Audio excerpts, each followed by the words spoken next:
আসসালামু আলাইকুম প্রিয় সবাই, কেমন আছেন? আশা করি সবাই ভালো আছেন। আলহামদুলিল্লাহ আমি অনেকটা ভালো আছি। আর আমি আজকে চিংড়ি বড়া করবো, তার জন্য এখানে ময়দা দিয়েছি পেঁয়াজ কুচি, মানে কাঁচামরিচ কুচি আর ধনেপাতা কুচি দিয়ে আমি এগুলো একটু ভালোভাবে কষলিয়ে মিশিয়ে নেব। তারপর কিন্তু আমি চিংড়িগুলো দেবো, কারণ চিংড়িতে তো এতটা কষলানো যাবে না, তাই আমি ওইটা আগে মাখিয়ে নিয়েছি। আর এদিকে চিংড়িটা ধুয়ে রেখেছিলাম, ওইটাই আমি পানি ঝরিয়ে এবার দিয়ে দেবো।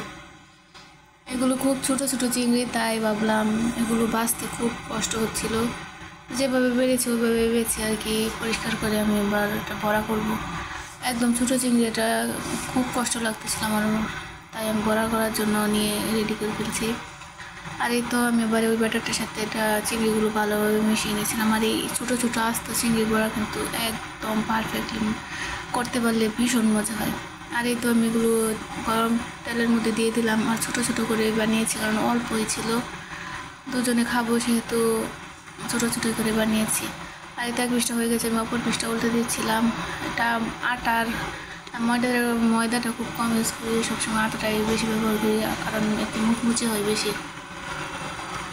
আর এই তো আমি সবগুলো বড়া একবার উল্টে দিচ্ছি, তারপর আবারও কিন্তু ওই পিসটা উল্টে দেবো। এক পিসটা ভাজা হয়েছে, অপর পিসটা উল্টে দিচ্ছি। আর দেখেন আমার ক্রিস্পি ক্রিস্পি চিংড়ি মাছের বড়া, মাশাআল্লাহ খেতে অনেকটা মজা হয়েছে। আর আমি পাশের রুমের ভাবিদেরকেও দিয়েছি। এই তো আজকে ভিডিওটি পর্যন্ত, সবাই ভালো থাকবেন। আসসালামু আলাইকুম।